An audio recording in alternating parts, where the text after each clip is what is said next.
Hey everyone, welcome to this Forge College Explainer. I am absolutely thrilled you're here today. We are stepping right into the engineering lab for a crucial session, applying the framework to case studies.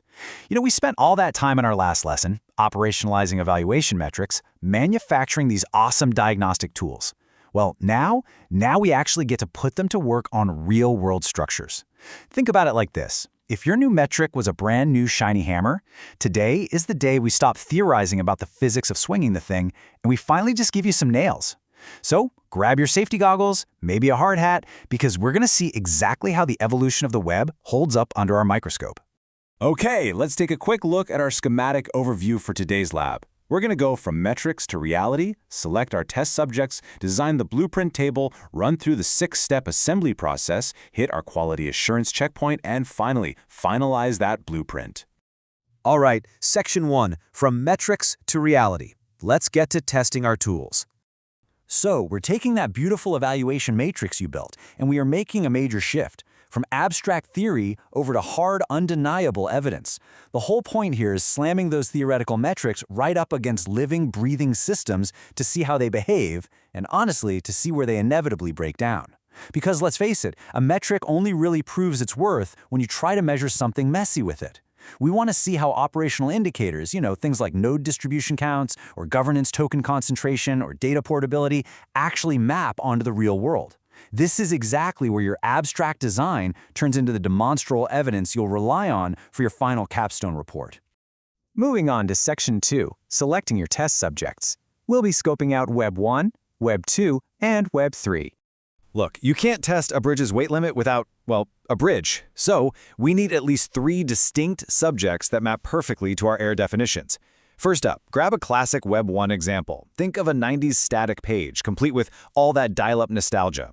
Next, you'll need a representative Web 2 centralized behemoth. You know the ones, great for social discovery, but they completely hoard your data. And finally, grab a Web 3 example, like a permissionless protocol or maybe a hybrid platform with tokenized governance. You really need these distinct eras to highlight the contrast in your data. Now remember, these subjects are going to be stress tested across the 5 primary axes we defined earlier. That's functionality, governance, data control, economics, and UX. By doing this, we let the metrics meaningfully vary from era to era. It's actually super fascinating to see how the economics metric looks when you compare a 1998 static website funded by random ad hoc donations versus a modern decentralized app running on a massive token economy. These 5 axes, they are literally the load-bearing pillars of your entire analysis. That brings us to Section 3, designing the blueprint table. Let's structure this matrix. All right. What you're looking at right here is the exact artifact we're building, the comparison table. This is your ultimate technical blueprint. It maps your chosen case studies straight down the rows and your operational metrics across the columns. And, this is crucial, we're adding dedicated columns for source citations and load-bearing limitations. Every single cell in this matrix is going to contain a numeric value, a short qualitative assessment, or maybe a categorical label like centralized or hybrid. Oh, and an inline citation, of course.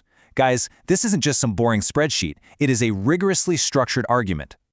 Next up is Section 4, the 6-step assembly process. Time to start building the table. To make sure your table is academically sound, we've got to build it systematically. Let's jump right on to the assembly line. Step 1, sequentially justify your scope. Just write a single sentence for each case explaining why it fits its era.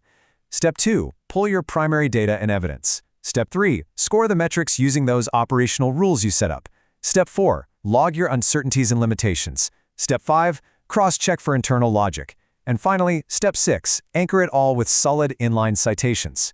As you progress through these programs, you'll quickly realize that this kind of rigorous, step-by-step methodology is exactly what separates casual observation from true professional analysis.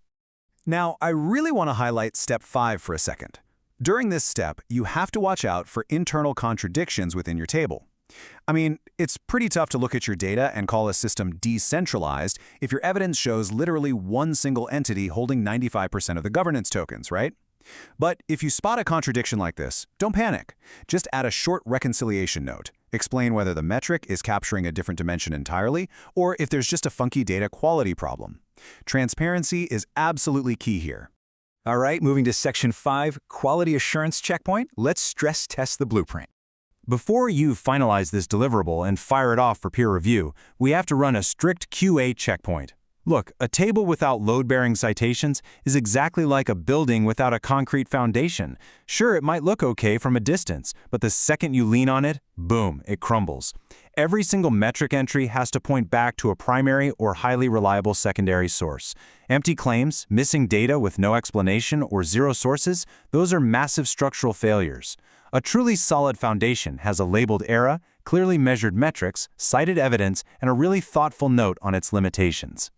So, let's run down that QA checklist together. First, do you have 3 case studies scoped out and justified?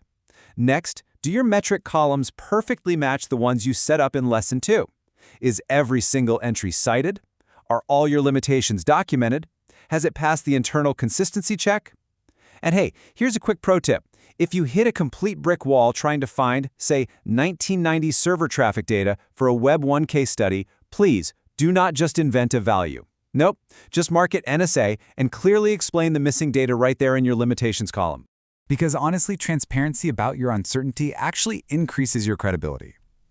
Documenting these cracks and limitations isn't some sort of failure on your part. It's a badge of honor for a transparent engineer.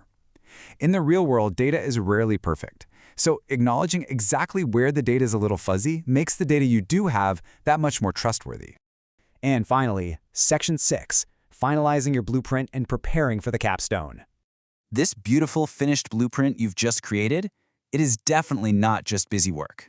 Your comparison table is a highly structured, machine-readable, and human-interpretable matrix. It's doing the heavy lifting of translating all those abstract metrics right into concrete evidence across the web eras. This is the absolute core evidence structure you're going to use in our next lesson, drafting comparative report sections. You've successfully built the foundation. Next time, we get to build the actual house on top of it.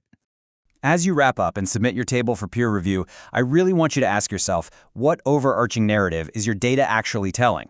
What structural patterns, or maybe what fundamental cracks, does your table reveal across the whole evolution of the web, from Web 1 straight through to Web 3? Does it show a recurring centralization of governance? Consistent gaps in data portability? Start looking for those narrative threads right now. It has been fantastic exploring this with you today. To dive deeper into this subject, explore more case studies, and continue your entire Web3 learning journey, make sure to visit forge.college. Keep building those solid foundations, and I'll see you in the next explainer.